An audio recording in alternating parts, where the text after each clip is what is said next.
আসসালামু আলাইকুম গাইস, কেমন আছেন সবাই? সবাইকে ঈদ মুবারক। আমরা সবাই চলে যাচ্ছি ঘুরতে, তাও আবার ঈদের 4 দিন পর।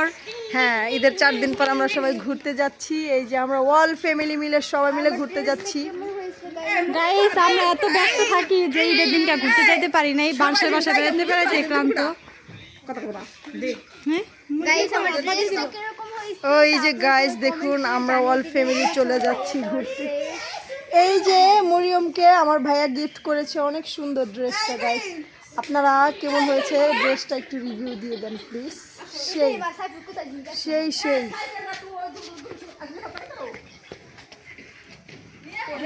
ওই যে আমাদের মোয়াজ পাখি দেখেন, ওই যে বেবি সাকুরুকু, ওই যে বেবি সাকুরুকু। হাই দাও মোয়াজ, হাই দাও। এই যে একটা পাতলা খান, এই যে হাই দাও, বলো হাই। হাই। হ্যাঁ, থ্যাংক ইউ। তো গাইস, সবাই মিলে ঘুরতে যাচ্ছি, দেখা যাক যে কোথায় যাওয়া যায়। তো দেখি আমরা কোথায় যাব। এখন ঘুরতে যাব, দেখি কে কে যেতে পারি।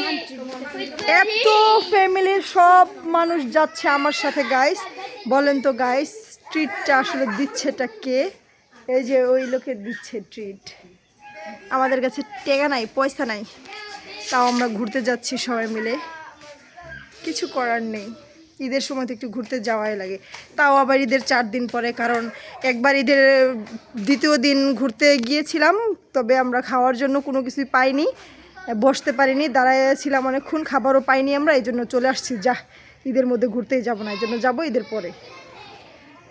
এখন ভাবছি যে ফ্যামিলির সবাইকে নিয়ে আজকে চলে যাই ঘুরতে, দেখি যে আজকে আমরা সুযোগ পাই কিনা কোনো রেস্টুরেন্টে কিংবা কোনো নদীর তীরে। সম্ভবত আমরা পদ্মা সেতুর নিচে যাচ্ছি সবাই মিলে, তো দেখা যাক কত দূর যেতে পারি আমরা।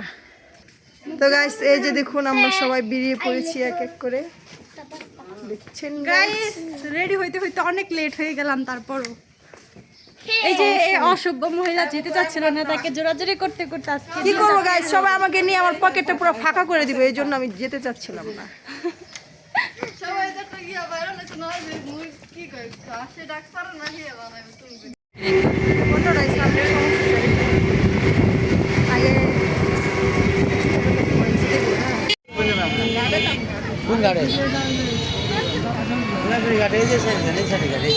ওই সাইডে গাড়ি, সব এই সাইডে নি গাড়ি। আগে টাকা দিয়ে দিলে ভালো। ইসে যাবো, ফ্রি গার্ড যাবো, পুরানি ফ্রি গার্ড। কত করে বাবা? ওই যে কত পাঠাচ্ছি, 20 টাকা করে। নদীর পারে নামাই দিবে, সমস্যা নাই। হ্যাঁ, বেলা তো এক অটো যাইতেছে, পুরানি ফেরি ঘাট যাবো, 2 জন। ওই পাশে না, ওই পাশে না, ওই পাশে অটো থাকে না। ওই যে অটো বড় যাইতেছে, যেতেছে। এই ভাই ভাই, এবার নিয়ে যান, নিয়ে যান।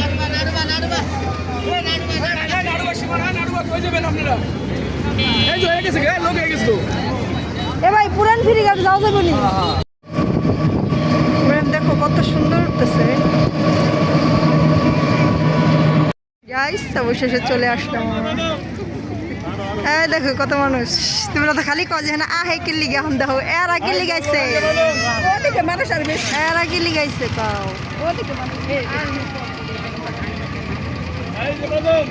না, ওই পাশে মেলা বইছে।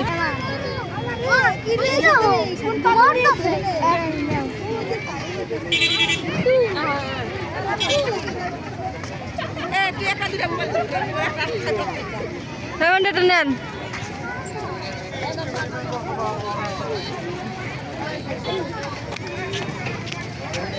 মোবাইলটা নিয়ে দিব দৌড়।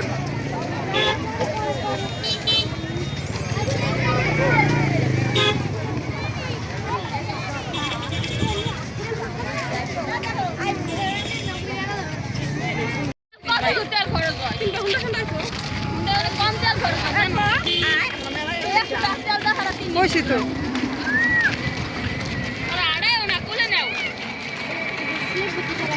এই তো এবার ঠিক আছে। অর্ডা নিচতকে অর্ডা রাতে দে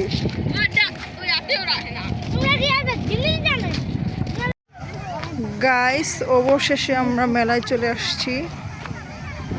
এই যে এখন আমরা যাবো এখন মেলায়। ওই যে 50 টাকা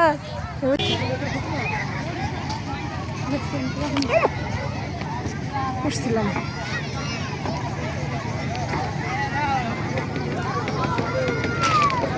লেবুর গেলাম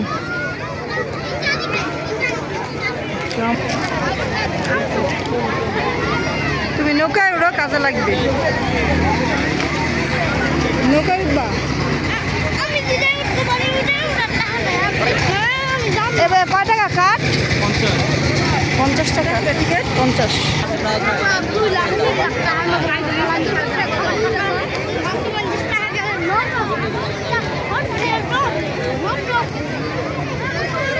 বাচ্চা কম আছে।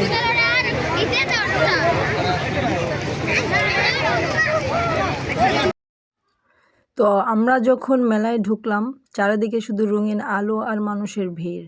হঠাৎ আমার চোখে পড়লো একটা জায়গা, সেখানে অনেক ছোট ছোট বাচ্চা জাম্পিং লাফ খেলছে। তো আমার ছেলেও কান্না করতে শুরু করে দিল যে ওখানে যে জাম্পিং লাফ দিবে। তারপর আমার জালের ছেলে আছে একজন, আর একটা নাতি আছে, আমার ভাগনা আছে ছোট। তো ওদের নিয়ে টিকিট কেটে তারপরে বললাম যে আচ্ছা ঠিক আছে তোমরাও যেয়ে ওখানে যেয়ে জাম্পিং লাফ খেলে আসো। ওরা কেউ লাফাচ্ছে, কেউ পড়ে যাচ্ছে, আবার উঠে হাসছে। পুরো জায়গাটা যেমন আনন্দে ভরে গেছে। একটা ছোট বাচ্চা এত জোরে লাফ দিল যে নিজেই ব্যালেন্স রাখতে পারলো না, পড়ে গিয়ে আবার উঠে হেসে দিল, একদম কিউট। আরেকটা বাচ্চা তো লাফাতে লাফাতে অন্য বাচ্চার সাথে ধাক্কা খেয়ে দুজনেই বসে পড়ল। কিন্তু মজার ব্যাপার হলো কেউ কাঁদে না, সবাই হাসে। কেউ আবার তুলে সুপার হিরোর মতো লাফাচ্ছে, দেখে মনে হচ্ছিল ওরা নিজেদের আলাদা একটা দুনিয়ায় আছে। সত্যি বলতে ওদের এই খুশি দেখে আমার নিজের মনটাই ভালো হয়ে গেল। ছোট ছোট এই হাসি, এই আনন্দ, এগুলোই তো আসল সুখ, তাই না? ওরা কোনো চিন্তা ছাড়া, কোনো ভাবনা ছাড়া শুধু মজা করছে। এই জিনিসটাই আমাদের বড় হয়ে গেলে অনেক মিস করি। শেষে যখন আমরা চলে আসছিলাম তখন বাচ্চারা লাফাচ্ছিল আর হাসছিল। মনে হচ্ছিল এই দৃশ্যটা যদি আরেকটু বেশি সময় ধরে দেখতে পারতাম। তো তারপরে আমার ছেলে যে হাঁপিয়ে গিয়েছে, তারপরে ওকে একটা কোল্ড ড্রিঙ্কস খাওয়া